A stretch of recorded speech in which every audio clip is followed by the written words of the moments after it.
Hello everyone. I hope you're doing well on this fine Friday. I'm Megan again, and I'm going to be talking to you about Chapter 13, Curriculum Development. Throughout this video, we're going to talk about the definition that I prefer to use, what approach to the curriculum I prefer to use, the content, the criteria I think that's important for selecting curriculum, how I would involve my teachers and my students, and last, why change is difficult to implement into schools.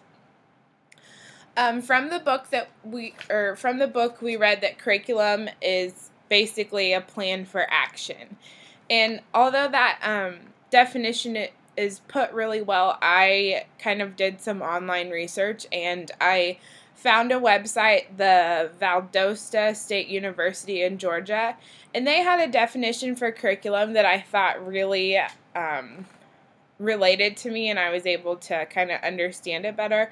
It said curriculum is the totality of learning experiences provided to students so that they can gain general knowledge of a variety of learning sites. And I just think that was really great because, I mean, the curriculum is basically what we're doing. I mean, the academic purpose of our schools. And so that, the way that they worded it just really struck home to me. The approach that I would take if I was an administrator in my schools would be the humanistic approach. I just really liked what it said about having the dynamics, understanding the dynamics of a classroom, involving students, getting them active, whether it's group presentations or group games, making sure they incorporate life experiences, and really having a connection between family, home, and tying it back to the school, and just having the students be able to relate to the curriculum.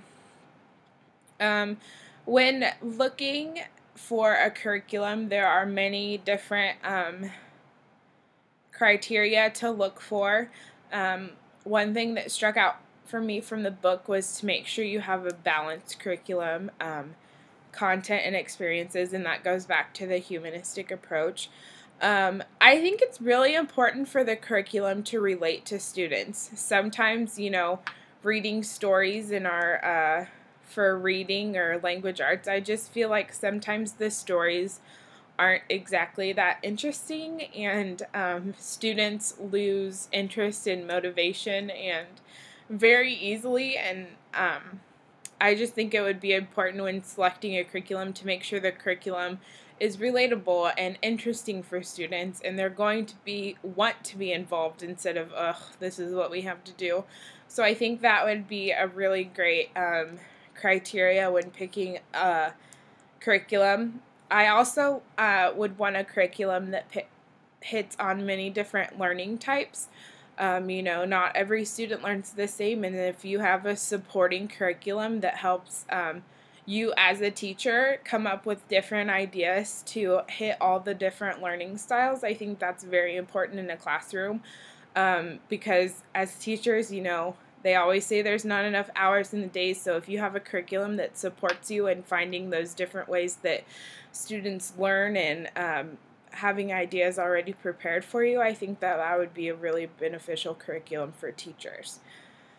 Also, having a technology component. Nowadays, the school that I'm going to start working for in Lexington, they have a really great reading program that has a technology component, so students can learn how they're familiar with, because students nowadays are very familiar with technology. It's very important in their life. It's very active in their life, so I think using technology in the classroom is a very beneficial way to teach students. It also has some at-home components that I like, so students can work on things at home if they are able to have internet at home, and if they're not, providing ways for students to practice them after school is always an option. The last criteria that I would probably look for when selecting a curriculum is if it's aligned to Common Core. Now, Nebraska hasn't adopted Common Core standards, but it's only a matter of time before we adopt it. So just finding a curriculum that's aligned to Common Core I think would be very beneficial, so when we do make the switch, it's already set up for us, and we already are on the right track to making sure our school curriculum is aligned with Common Core standards. When I am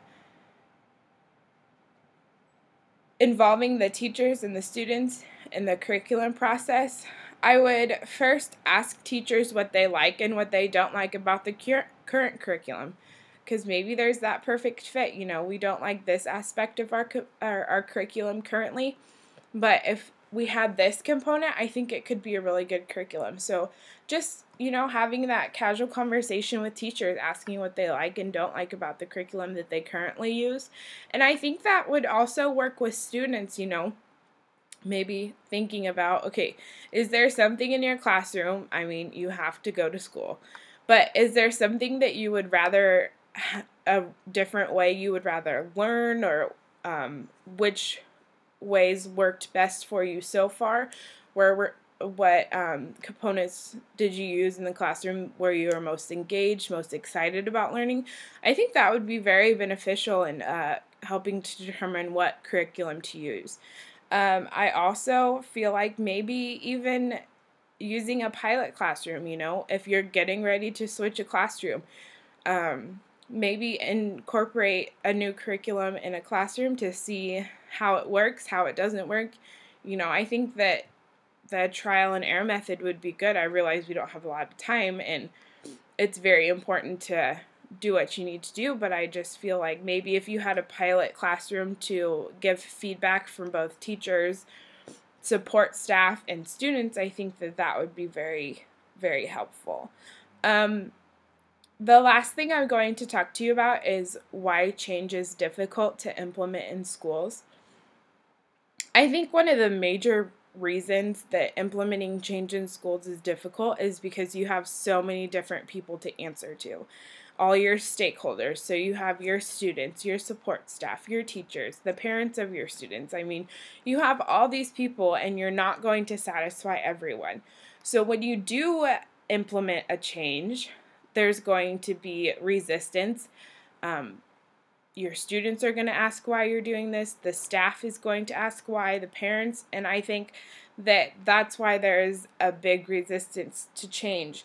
I think it's also scary. Change is scary, you know. It's something that we haven't done in the school before, so we maybe aren't familiar with it and not comfortable with it. And if you're trying to teach a class and you're not comfortable with the curriculum, I think that that puts teachers at a very high disadvantage, because it's difficult to persuade students to do something that you're unsure of yourself.